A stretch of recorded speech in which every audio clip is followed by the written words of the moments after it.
Welcome. You're at the cutting edge of cardiovascular sciences. I'm your host, John Cooke. I'm professor and chair of the Department of Cardiovascular Sciences. And with me in the studio is Dr. Lee Lai, who's also a junior faculty member in the Department of Cardiovascular Sciences. And she's going to be introducing our guest, Dr. Natarajan. Good morning, everyone. Today is my great honor to introduce our speaker. Dr. Natarajan is the director of preventive cardiology and the Paul and Phyllis Feynman Endowed Chair in Vascular Medicine at Massachusetts General Hospital, associate professor of medicine at Harvard Medical School, associate member of the Broad Institute of Harvard and MIT. He received his bachelor's degree in molecular biology from the University of California, Berkeley, and received his MD from the University of California, San Francisco. He also received his Master of Medical Science in Biomedical Informatics from Harvard Medical School. Dr. Natarajan completed his internship and residency in internal medicine at Brigham and Women's Hospital, then complete his clinical and research fellowship in cardiovascular medicine at the Massachusetts General Hospital. Dr. Natarajan's research programs span human genetic variations, biomedical informatics, integrative genomics, and genotype-based deeper phenotyping to gain insights about cardiometabolic trends. Dr. Natarajan, welcome to the show and looking forward to hearing about your multidisciplinary work. Welcome, Pradeep. Thank you so much. Let me just pull up my slides here. Before we get to the slides, Pradeep, maybe we can just have a little discussion to introduce you to the audience. And you're right now in charge of preventive cardiology at Mass General Hospital. You're doing research in the genetics of cardiovascular disease, which we're going to be hearing about in a moment. And you have a practice of preventive cardiology at Mass General. Tell us about your clinical practice.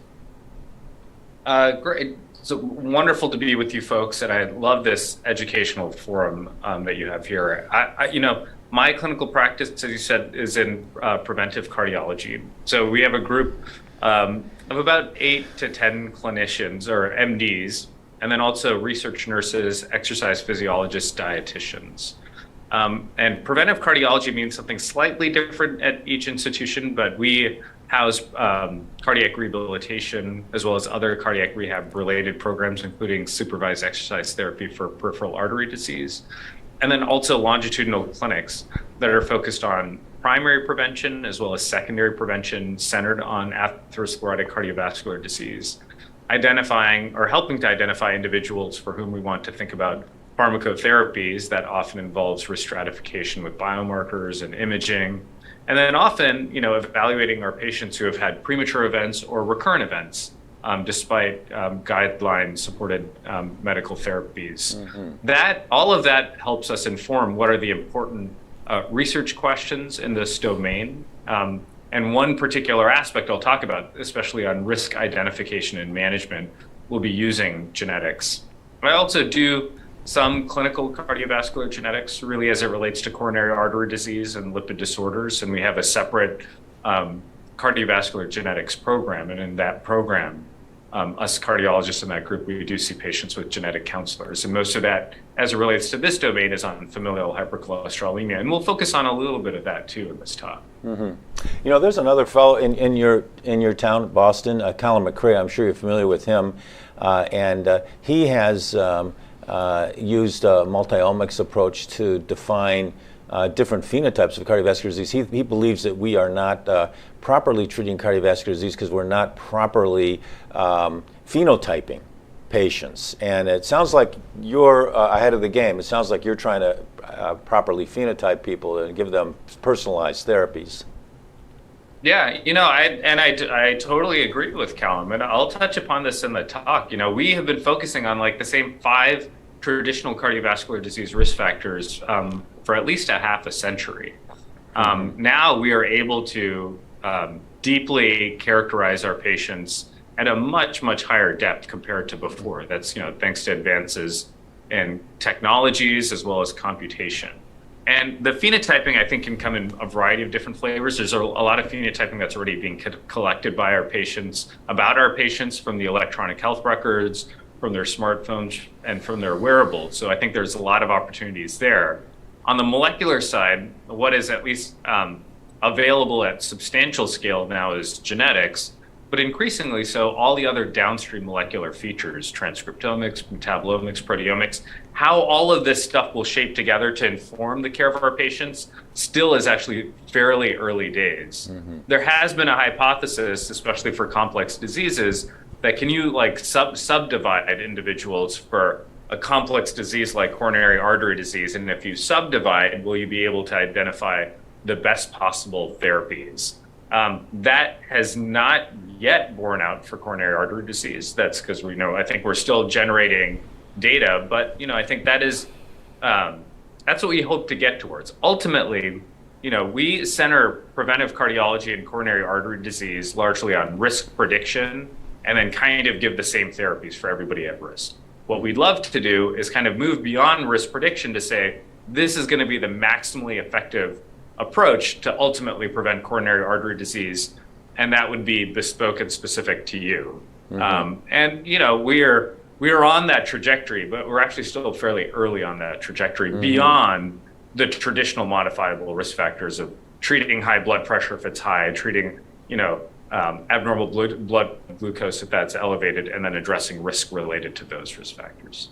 I think that's wonderful, and it's interesting given the fact that and it was in Boston actually that the traditional risk factors that we're talking about really were identified through the Framingham studies, and now you're on that trajectory, carrying it forward into much finer phenotyping, and that's right. Very cool. Pradeep, what got you interested in science and medicine?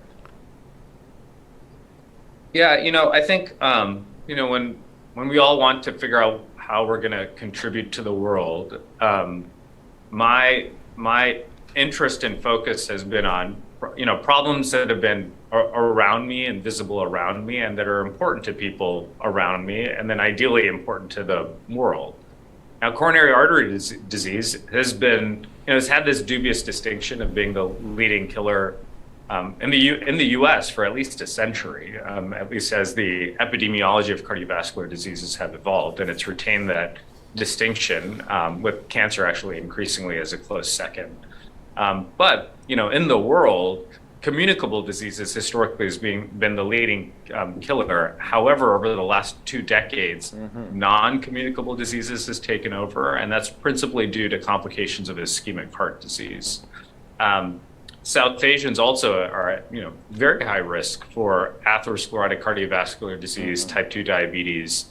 So these are things that were kind of around me all the time, and clearly important problems. Clearly nobody had solved. It's not like we have solved them now, but we are all working towards trying to address this really important problem around us. And there are many ways that folks can contribute to this overall goal. I've been excited over the last several years using lots of advances in assays, technologies, and computation to really address this at a scale and a depth at the target organism, humans, that was not previously possible. Great, wonderful. Well, I think with that nice introduction, Pradeep, let's let you cut to your slides and tell us a little bit more about the polygenic risk scoring for coronary artery disease. Great. So thanks so much. Yeah, this is going to be one slice of I think opportunities, but a slice that is translatable potential on the near term, polygenic risk scoring. These are my disclosures unrelated to this talk. And a year ago, actually less than a year ago, about 6 months ago, we put out a scientific statement on behalf of the American Heart Association about polygenic risk scoring. And you might say, this seems like science fiction. Why are we talking about something like this? And why is it now important for a broader audience? What is unique is for a biomarker like genetics, because of these advances in technologies and the public's interest, genetic profiling, broad genetic profiling is already out there among our patients and beyond. This is a little bit of an outdated slide of the prevalence of direct-to-consumer genetic testing, but it's already available in tens of millions of participants. What is actually highly unique is that individuals are getting this, they're not getting it through their doctors. Whereas you look at blood lipids, which is, well-described risk factor that we've known about for a half century, you can't bypass your doctor or a doctor to get a blood lipid panel. However, you can get, your whole genome sequenced. And increasingly, these platforms are returning health-related information, including, cardiovascular disease risk predictors. And, there are many healthcare entities that are developing large biobanks, so opportunities to synergize this kind of information with healthcare, and these are growing at rapid scale. And so it provides us with the opportunity for a new way to, or at least complement the way that we think about cardiovascular disease prevention. As I highlighted, the epidemiology for much of the early 20th century has not been great. And you'd say, oh, great, it has not been rising as far as deaths related to cardiovascular disease, and there's been a plateau, but it's not like we're coming back down to what it was before. And if anything, over the last decade or so, the rates are rising, again, wide variety of complicated factors. And then again, still has this dubious distinction of being number one. And, we have been practicing preventive cardiology in its current form, pretty similarly for the last 30, 40 years. With the stalled progress in epidemiology, as the population gets older, as things cost more, the costs related to cardiovascular disease continue to increase. So we need to think about, what are the ways that we can substantially alter this? And this is important because cardiovascular disease affects a lot of people. So even making small changes, small increments actually can have a profound impact on both of these kinds of curves. As I was saying earlier on, the Framingham heart study locally and others, seminal studies relating traditional cardiovascular disease risk factors with cardiovascular disease. And these have emerged to also be causal factors, allowing such that if one thing gets perturbed and then you rectify it, then you'll reduce the risk related to that. Now, these same risk factors have been used in cardiovascular disease risk prediction since the 70s. And, it's changed in a variety of different forms. Now it's the pooled cohort equations.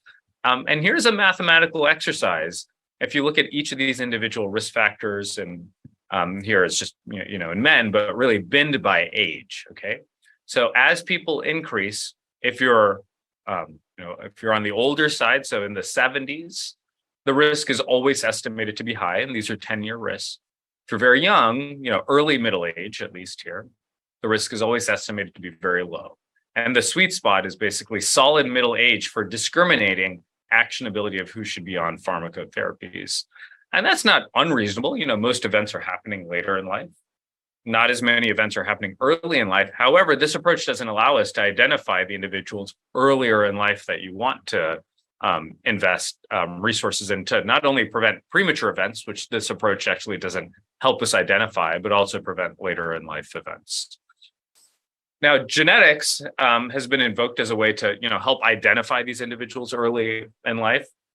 As I was saying early on, the scope of genetics in coronary artery disease has been restricted to familial hypercholesterolemia, and the molecular basis contributed to, by many individuals, a lot of work in the 60s and the 70s, ultimately culminating in a Nobel Prize to Brown and Goldstein in the 1980s, focused on the molecular characterization of FH, which is largely dysfunction of the LDL receptor, leading to higher LDL cholesterol because the liver is unable to clear it away, but the liver also thinks that there's not that much cholesterol because the LDL receptor is dysfunctional. That leads to an upregulation of endogenous cholesterol synthesis.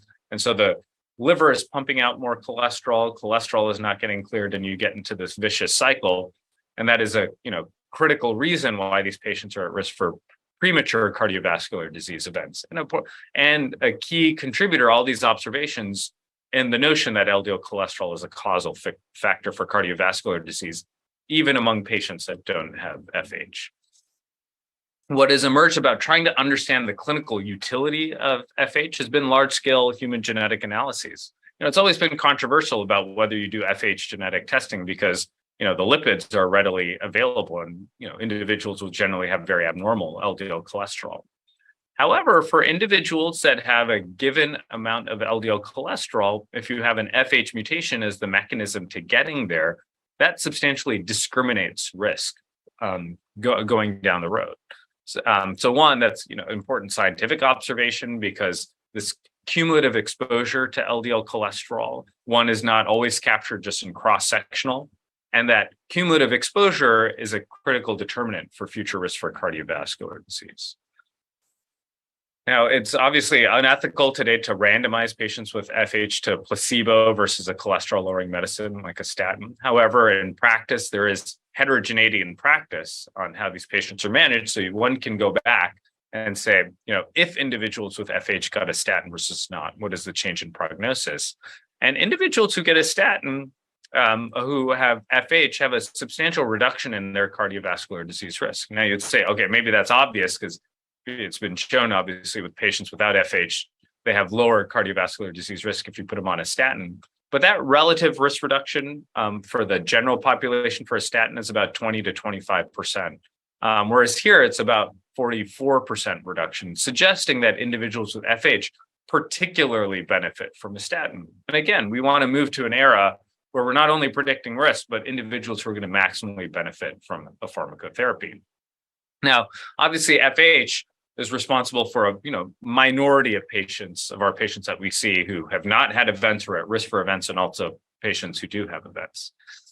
However, it's observed independent of traditional cardiovascular disease risk factors that if you have a first-degree relative, also seminal work in Framingham, if you have a first-degree relative who's had premature cardiovascular disease, you're at excess risk for having cardiovascular disease above and beyond those modifiable risk factors. And that lent itself to the notion that other genetic factors, not just related to cholesterol, may have a role in cardiovascular disease, and particularly genetic factors that are much more common, because this is a common observation that is generally observed in the population. That has formed the basis for our work in genome-wide association studies for a variety of traits, including coronary artery disease. The basic principle is you take a bunch of patients, phenotype a group that has coronary artery disease and a group that is disease-free, broadly profile the genome, and systematically for each of those genetic variants, see if there's a significant difference or enrichment in allele frequency in cases relative to controls. And that can help us pinpoint regions in the genome that have an important role for coronary artery disease. What is actually really cool about this approach is that it is a broad survey of the genome. We don't use any of our biases as far as traditional cardiovascular disease risk factors. And so actually has uncovered a lot of new pathways related to coronary artery disease. Now, many of them do exhibit pleiotropy, or that they, in addition to having an enrichment for coronary artery disease, often do have an enrichment for a known traditional cardiovascular disease risk factor, but that's only about half of them.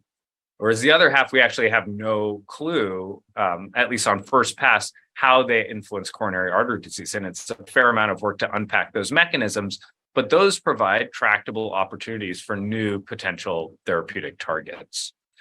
However, we can take the totality of that information actually to predict risk for a patient. So then, knowing that there are all these regions in the genome that influence risk for coronary artery disease, then you can go to your patient, in theory, who's been similarly profiled across their genome and say, okay, for the 300 regions that are associated, how many does a patient have of the risk SNPs or risk variants for coronary artery disease? And for each of those regions, it's basically 0, 1, or 2, because there are 2 copies that you have. So a simple form of a genetic risk score could be 0 to 600, because there are roughly 300 regions. And that's what the earliest iterations kind of look like. We can improve the score by weighting each of those variants by the amount of enrichment that they have, for the fold enrichment that they have for coronary artery disease cases relative to controls. And also we can use statistical methods that can actually use the full genomic survey, because there are many of these variants that are not statistically significantly associated, but are pretty close. And then we can use a variety of approaches to model in that kind of uncertainty. Okay, and so this is kind of one of the earlier iterations. You might think that family history, your self-reported family history, is just capturing that information. An early surprise and an observation is, these concepts are correlated. Self-reported family history is correlated with a higher coronary artery disease polygenic risk score. However, patients that don't have a family history of coronary artery disease also have an increased, also there are many of those individuals at high polygenic risk scores, and they also have an increased risk for coronary artery disease. And that suggests that, family history is complicated. It often gets at heritable genetic factors, but also other non-genetic factors that pass through families that can relate to a wide variety of environmental exposures, anxieties, stresses, dietary patterns, and physical activity patterns as well. Now, if you look at, increasingly larger data sets, and you look at the role of genetics and kind of compare with clinical risk factors, this is in about 150,000 individuals. And a metric that is often used for the value of a biomarker in the prediction for an event is the C statistic. And these are the traditional cardiovascular disease risk factors. This is a polygenic risk score for coronary artery disease, and this is kind of on par, or maybe even a little bit better than each of these individual risk factors. But obviously, we look at all these risk factors together today. So this is it all together. And then the genetics gives you some additional information. Now, it suggests, particularly in the scenario where these genetic scores are out there in the wild and patients are showing up in the clinic, that this may not be information that we have to just ignore, because it is actually providing some additional information in risk prediction and pretty similar to the risk factors that we consider today in the clinic. Now, that study was done in the UK. We asked recently, okay, what about in the US and US-based tertiary healthcare systems that are geographically distinct, comprised of different patients? Are clinicians just so good that they're already kind of picking up that risk signal? And this is, leveraging that many of our healthcare institutions are generating genetic information that allow us to address this question. And we find that patients who have a high polygenic risk score for coronary artery disease still have an enrichment and a similar enrichment across each of these settings for coronary artery disease, kind of beyond what we're doing today. Now, if you look at the traditional risk factors on the panel here, the LDL cholesterol, for people who have high polygenic risk score, they only have a modest increase in LDL cholesterol. It's about like 6 to 8 milligrams per deciliter. So really not clinically perceptible, as opposed to somebody with FH who, has very high LDL cholesterol.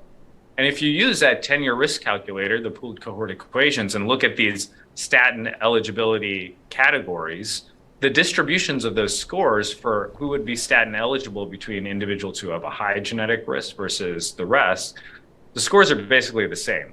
There's nothing, so even though they exhibit pleiotropy, there is some association with traditional cardiovascular disease risk factors. Turns out that those associations are just actually pretty modest. And so the overall risk prediction based on clinical factors for people at high genetic risk versus not is pretty similar. So you can't really use the tools today to identify this risk signal. Now, in the last iteration of the guidelines, there's the introduction of this concept of a risk-enhancing factor. These are additional factors that further increase the risk beyond the traditional risk factors, and they can be used to help support statin prescriptions in middle-aged adults. And you'll see here on the left, a wide variety of these, things. Some of these include, family history. They also include lipoprotein(a), C-reactive protein, even things like South Asian ancestry and other inflammatory conditions. Now, we've established a risk signal that is actually very similar at minimum to each of these. And then we said, because many individuals who are kind of in this intermediate range of clinical risk where you would use the risk enhancing factors are kind of often already prescribed statins. They're all considered statin eligible. However, many of those patients are obviously also not prescribed statins. So we said if you looked at that borderline intermediate range, patients who had high genetic risk were not already prescribed a statin, and then look at the totality of all patients who don't have cardiovascular disease, we estimate through this approach, through this guideline-supported approach, that about 4% of patients may newly be recommended for a statin based on this sort of combination of clinical factors and genetic factors. What is a new concept, or at least over the last 5 years that we and others have advanced, is that this is a continuous distribution. Individuals at the tail of a distribution have a much higher risk the further and further you go. Actually, that is a major reason why the European Society of Cardiology says that everybody who's a middle-aged adult should get lipoprotein little a screen, because the individuals who are very high, which is a very small number of individuals, would have a very high future risk for cardiovascular disease. Now, in a paper that we had about 5 years ago, we observed that individuals in the top 5th percentile, so 1 in 20, had a risk that were similar to patients with FH, and that's about 1 in 300 individuals. Now, we have further improved our genetic risk scoring, and we say, for that same threefold risk, now it's about almost 1 in 5 individuals would have a risk that you would only be able to determine based on genetics that has a similar risk related to FH, a group where the singular factor is a major reason why we would promote pharmacotherapies. And a major challenge with these scores that's not distinct from other biomarkers is that they perform differently across different ancestries and self-reported races and ethnicity. However, with a lot more training data in non-European populations and new methods, we actually substantially improve the performance of these scores, that they, in many scenarios, not in all scenarios, do perform similarly across each. Individuals of African ancestry do have a risk signal related to these polygenic risk scores, but it's not as good. That's actually pretty similar to most other traits. And whether that's an expectation or not, that's ongoing work to assess out. Now, there have been some examples of what happens when you return this that's the information back to patients and clinicians. This is done by colleagues at the Mayo Clinic, where they took patients in this borderline range, intermediate risk clinical range, and then gave them information regarding their clinical risk, but also gave their information regarding their genetic risk using an earlier form of the polygenic risk score, and found that when people were communicated their risks, their LDL cholesterol went down, and that I think is a testament towards risk communication as far as optimizing risk profiles. But the individuals who had high genetic risk were more likely to have an even lower LDL cholesterol. And you'd say, okay, maybe that makes sense. We give statins to people who are at high risk. What is pretty interesting, when we've gone back to these completed clinical trials and then examined what is the relative benefit of statins among people with high genetic risk, we see a similar interaction as we did with individuals with FH. Now, taking one step back, when people have done this kind of analysis with clinical risk factors like diabetes, smoking, hypertension, that relative risk reduction of about 20 to 25% for a statin is the same across those groups. It's just that those groups have higher absolute baseline risk for future risk for cardiovascular disease. So the absolute risk reduction is further magnified because it's the same relative risk, they're just starting at a higher risk. Now, with the high polygenic risk score, they're starting at a higher risk, higher absolute risk, but the relative risk reduction is further magnified, here down to about 46%. So that further magnifies the absolute risk reduction and further shrinks the number needed to treat, the number of individuals you'd have to treat with a statin to prevent a future cardiovascular disease event. And again, moves the needle beyond just simple risk prediction to say, this is a biomarker that may actually help identify that statins would benefit you. A recent observation is that this may actually have a role in predicting recurrent cardiovascular disease events. Still controversial about the concept of using predictors for recurrent events, because we are all pretty aggressive at managing cardiovascular disease risk factors when people have had cardiovascular disease events. However, there are increasingly new medicines, increasingly more expensive medicines. In the last guidelines, there is this concept of using recurrent risk predictors and subsetting individuals to very high risk atherosclerotic cardiovascular disease to help justify further driving down LDL cholesterol in those scenarios. And interestingly, the top in that strategy is a polygenic risk score for coronary artery disease. And I'll tell you, when we did this analysis, or started this analysis, that was not something that any of us had expected. However, in retrospect, when you look at the traditional risk factors, as I said, we're all very good at constraining all of those to normal, or in some cases less than normal, like LDL cholesterol. So as far as predictors, those at the population level become less important. Now, other things that are not managed, like obviously coronary artery disease, polygenic risk score that helps better identify individuals at recurrent risk. And then you can see some of these others. And that may actually have a role not only in the allocation of more expensive medicines, but also in the design of future coronary artery disease clinical trials. Now, this last concept I'll leave you with is that a unique feature of genetics, unlike many of these other risk factors, is that it is, one, available early in life, and if it's going to be abnormal, it'll be abnormal early in life. Whereas many of these others, like diabetes, smoking, these are, not features for most of our patients that are happening in childhood. These are usually manifested in middle age across that spectrum. So here, there's the possibility, even before the onset of these risk factors, we may be able to use this as a singular biomarker to identify individuals at high risk later in life. Now, if you look, really across the age range of middle age, because that's where, best research infrastructure is to address these kinds of questions. And you look at the genetics versus the clinical factors. For patients who are younger, you have a higher predictive capabilities of the genetic risk score relative to the clinical risk score. And then over time, the genetics becomes less important and the clinical risk factors become more common and they become more important in predicting cardiovascular disease events. And then if you look for the events that are happening earlier in life, very hard to pick those up with clinical risk factors. If clinical risk factors are very abnormal early in life, that's obviously a very powerful predictor. It just doesn't happen as common. And so more of the events you can determine based on the genetics. And it suggests a really separate use case, if it's available in middle age, it's a risk enhancing factor, but a separate use case that if available early in life and very abnormal, it may be a really important predictor of premature events that is not being captured by our current risk scores. And what's the importance of identifying risk early in life, particularly as it relates to LDL cholesterol?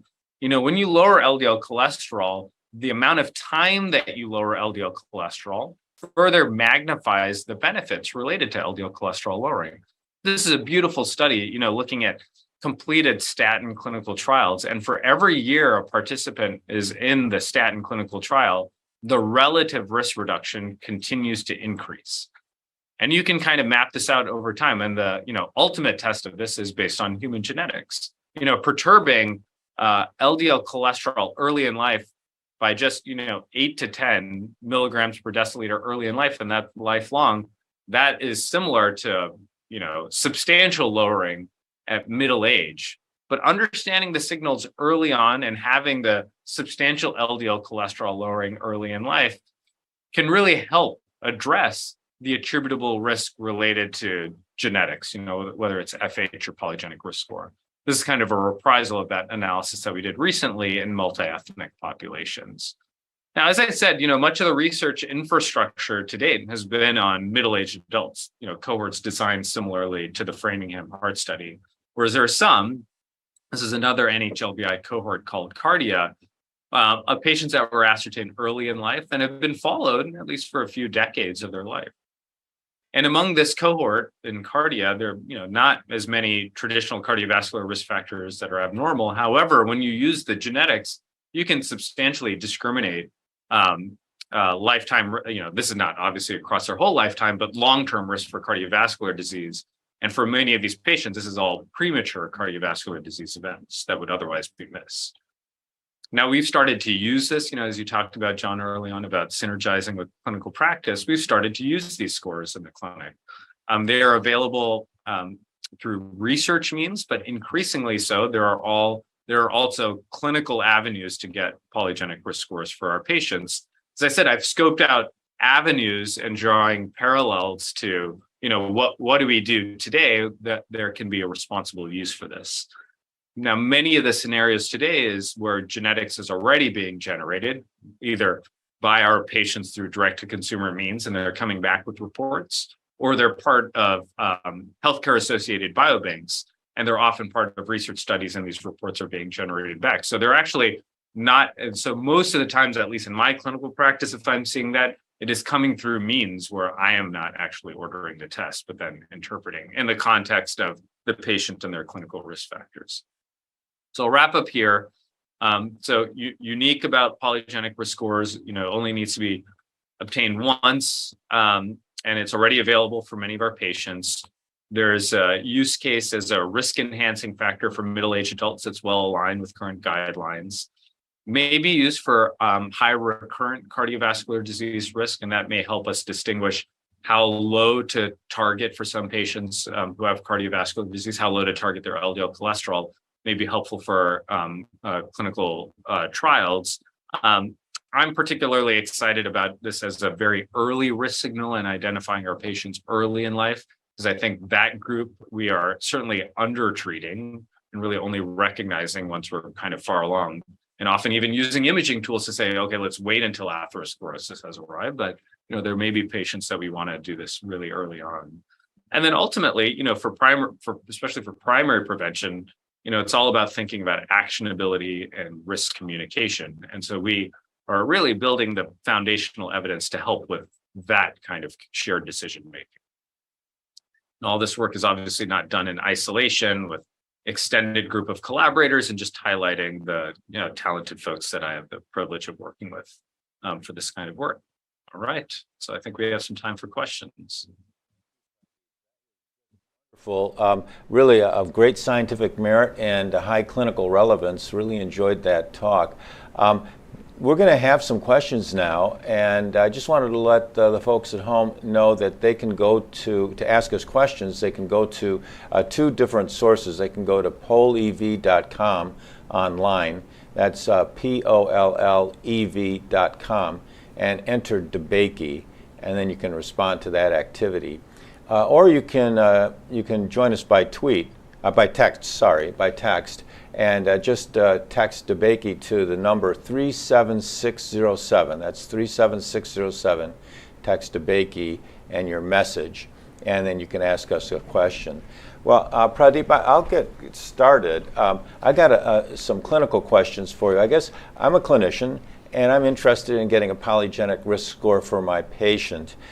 You've shown us that there's a great benefit to the polygenic risk score. Letting the patient know about that is powerful because they're more likely to take their medicines. Their cholesterol goes down more. It also is helpful for the physician. They may want to be more aggressive in the treatment of the patient. And thirdly, you might want to start treatment earlier. So clearly, the polygenic risk score is useful. But two questions: where do I get it done, and are there differences between polygenic risk scores that are developed, that are offered by different commercial vendors? What's your choice? Where do you go? Yeah, I hate to call out specific vendors because I do think this is evolving, and we're very much involved in the development of polygenic risk scores, but really most importantly the equitable approach to polygenic risk scoring is, I think, particularly critical and important to us. For the equity part is ensuring that we have the maximally performing genetic risk predictor across all groups, and that representation across all groups is critical. Mm-hmm. Now, that overall approach is not necessarily solved. We're, I think, running first with this technology before solving these important key aspects.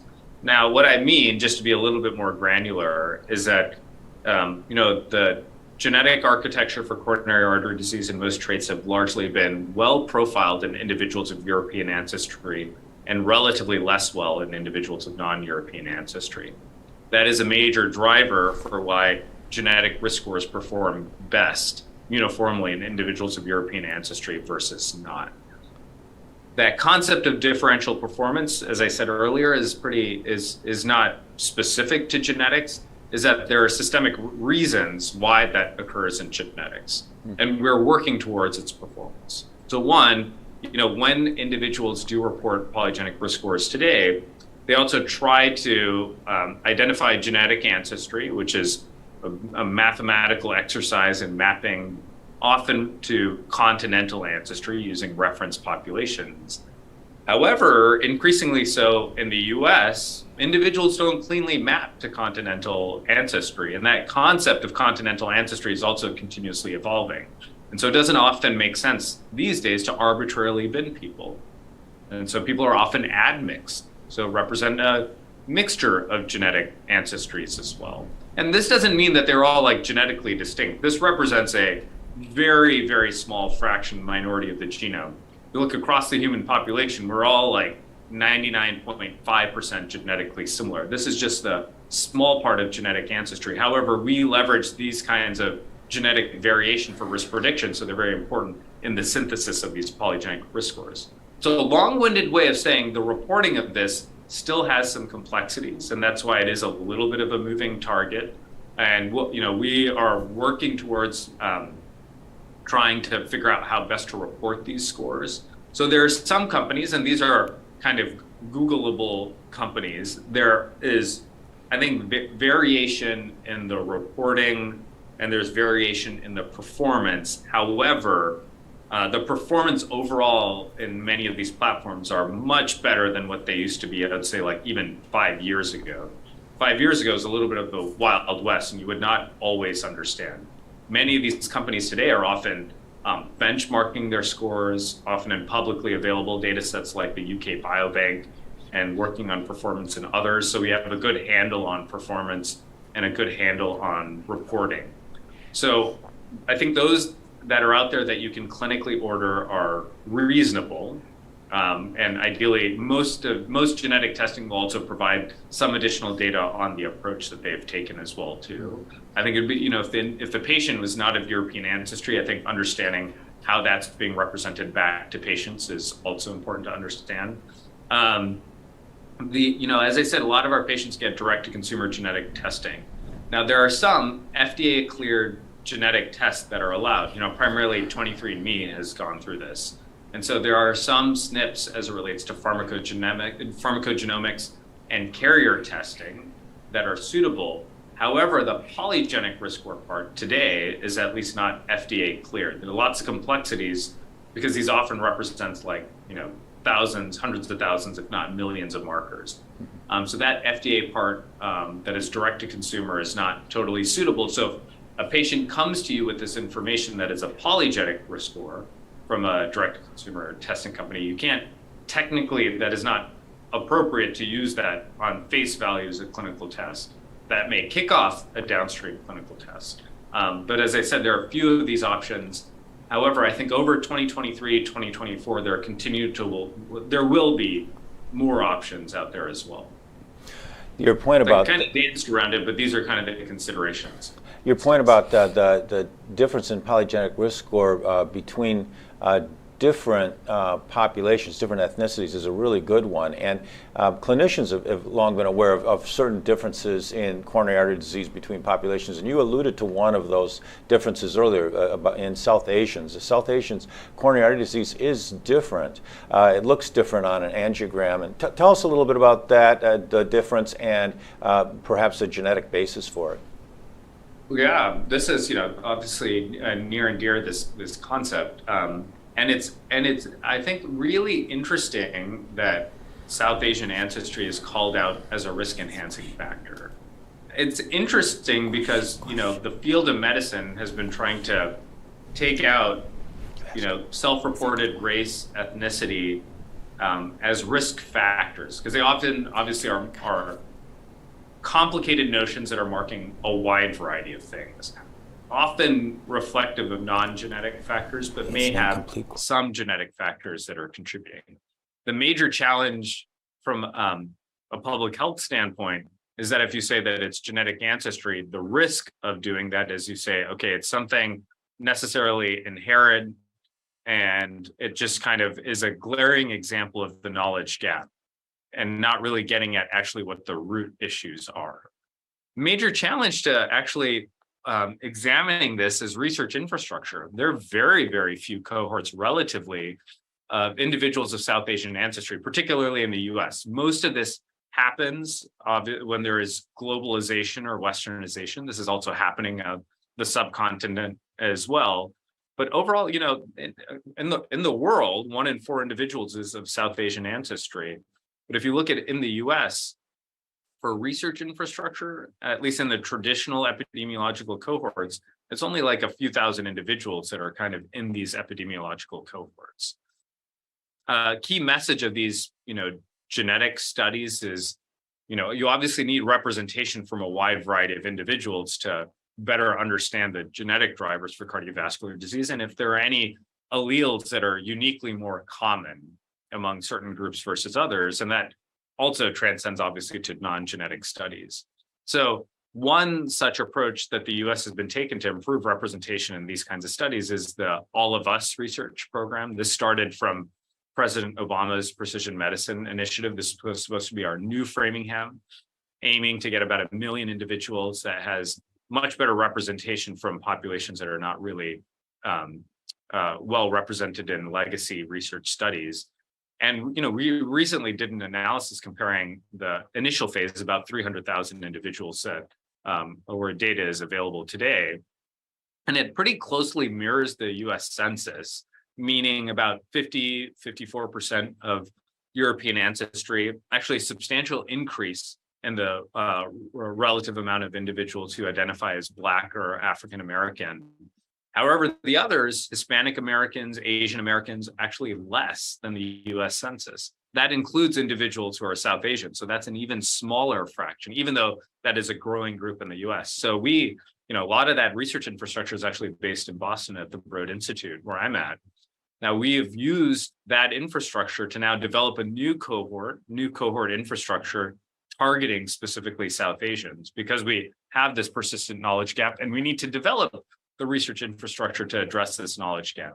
Now that study will be actually launching in 2023 and is similarly designed that there can be in-person recruitment, but also remote recruitment, and that we will be collecting information in addition to genetics that is relevant to that population that is not being captured in other research studies, including cultural practices, acculturation, what people eat, lifestyle practices, and in matters that make more sense in that community. So lots of outstanding questions. A glaring tragedy that many of us cardiologists see definitely on a daily basis, and something that personally motivates me. Mainly on atherosclerosis affecting the coronary arteries. Are the genetic variants different for peripheral arterial disease, carotid artery disease, aortic disease? Yeah. So peripheral artery disease, atherosclerosis, shares close overlap with coronary artery disease. But recently, we did a pretty large genome-wide association study for peripheral artery disease, and we did this primarily in the Million Veterans Program. Mm-hmm. So in the VA, there's, as you know, a high burden of cardiovascular disease and cancer, and often atherosclerotic cardiovascular disease. So lots of veterans have peripheral artery disease, and that allows us to look at this question. The MVP has grown in size. Previously we did an analysis in about 500,000, but it's almost up to 1 million veterans to date, which is amazing. And so when we did this genetic association analysis, we did find a handful of regions that are associated with both coronary artery disease and peripheral artery disease. But it turns out there are actually lots of regions that are exclusively associated with peripheral artery disease. And as you know, peripheral artery disease is a highly morbid condition, high degree of morbidity, high degree of mortality, not always explained by high comorbid coronary artery disease. So I'm really excited about this approach as a tool to really address the novel risk drivers that are related to peripheral artery disease. Relatedly, a couple months ago, we published something on calcific aortic valve stenosis, which many have likened to at least some mechanisms related to atherosclerosis influencing the aortic valve. Now, calcific aortic valve disease is very attractive to use these kinds of discovery tools for that condition, because we have no demonstrable therapies that are efficacious for calcific aortic valve disease. As it stands today, it's a procedural disease. Patients either get catheter-based therapies or surgical-based therapies, and we have no clue how to, prevent its onset and identify patients who are at risk. So we actually found, this is building off other work that has been out there, but again, using the large number of veterans that are in the Million Veterans Program and many other data sets that have calcific aortic valve disease. And we find that there are many heritable variants in the germline genome that influence risk for calcific aortic valve disease. And a minority of them are related to coronary artery disease. And so this, provides now the trajectory to identify now what are the novel drivers of calcific aortic valve disease. One that has been described before, and I mentioned it a little bit in the talk, is lipoprotein little a, an LDL-like protein that has a role in atherosclerotic cardiovascular disease, has a role in calcific aortic valve disease, and there are drug development programs that have been spurred based on the human genetic observations. Now, we have increased that catalog and have described many other attractive therapeutic targets for medicines to treat calcific aortic valve disease, and those that would be very specific to valve disease that are distinct from atherosclerosis. Excellent. I think Dr. Lai has a question. I think I believe that your polygenic risk scoring is very, very powerful to predict this coronary artery disease. But your scoring system is using mainly with genetic information, right? But the epigenetics is also a major contributor of the coronary artery disease. So do you speculate in the future or incorporate the epigenetic information somehow in your risk scoring? Yeah, no, I think a pro for the genetics, it's available early. That information is going to be unchanged. Its relative contribution will change over time. Now, it's clear that there are a wide variety of other molecular factors that are either downstream genetic products or reflect an individual's personal history and exposures to a wide variety of things that may influence cardiovascular disease risk. Epigenetics has proven to be one such example. Now, the practical challenge of using epigenetics today is that these are tests that are not widely available in human data sets to understand prognostic capabilities as well as generalizability in different contexts. That is a unique feature of the human genetics. And then also for these biomarkers that change over time, I think we also need to understand in longitudinal data sets how they change over time, what are the reasons that they change over time, how that influences prognosis. But as I said, as the technologies continue to improve, costs decrease, and there are also substantial interest from NIH and NHLBI in better profiling these other omics, we'll continue to understand what is the clinical opportunity. And a lot of, there are practical cost consideration as well, because I think it is endless all the different things that you could conceive of that influence risk for cardiovascular disease. And we would need to try to understand, when would we order these tests? If abnormal, how would you follow this test? With the genetics, that's kind of a one-stop, and it's a singular biomarker that you can theoretically actually use to calculate polygenic risk scores for anything.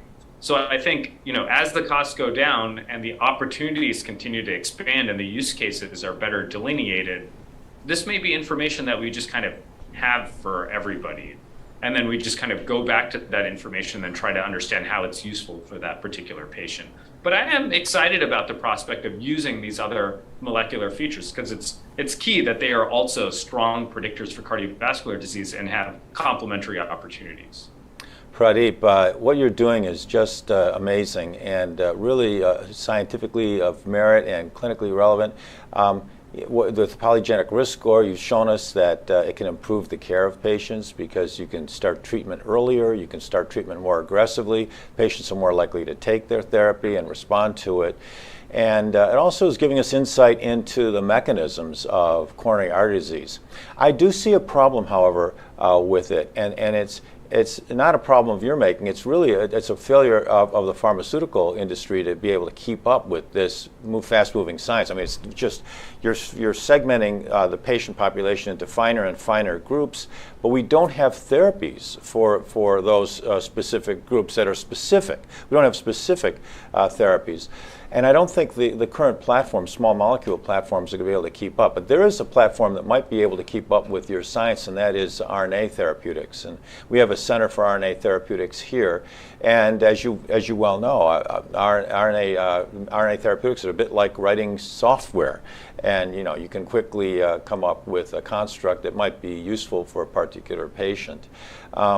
What do you think about that idea about a more kind of a genetic basis for our therapy to keep up with the genetic segmentation of the phenotype? Yeah, no, I think the way that we have thought about actionability today is kind of leveraging what is available, and that clinical trial data sometimes is available. Sometimes sponsors and investigators have put in the hard work of paying for and consenting and genotyping participants to then be able to go back and do these subgroup analyses. And that has been done for a handful of statin clinical trials, PCSK9 inhibitor trials, who actually interestingly see the same interaction. Now, this is not something that anyone would have hypothesized based on a polygenic risk score that brings together lots of different features together. And my guess is, and we're working on this, lots of people are working on this, maybe you can create a better pharmacogenomic predictor that is not just based on information that is devoid of the clinical trial information. Interestingly, this has been also tested in other clinical trials like CETP inhibitors and aspirin clinical trials. And in those, there isn't an interaction. In those, it's just like kind of another factor that increases the absolute risk. And it suggests that there may be very specific strategies. One, at least we have lots of different strategies to lower cholesterol, but that may not be the only approach. Mm-hmm. And as you highlight, these are all genetic features and genetic drivers. So having genetic-based therapies, particularly durable therapies like RNA-based therapies, may be important strategies through this. And it may not be that, you treat everybody with a high polygenic risk score the same. Maybe the mechanisms to get to a high polygenic risk score will be slightly different from one versus another. And we're working on trying to tease that out. And I think as you do that, then you can think about bespoke strategies that are kind of earlier in life and kind of durable strategies. And that is being advanced for LDL cholesterol. That may be a strategy in the polygenic risk scores in its current form, but I think one can build off of those concepts here. Mm-hmm. Wonderful. Well, we'll be following your work with great interest as you proceed. Very exciting. Thank you so much for joining us today. We've come to the end of our hour, so we'll say goodbye to you, Pradeep. Thank you for an amazing talk, and keep up the great work. Thank you all for joining us today at the cutting edge of cardiovascular sciences. Thank you. Thanks so much.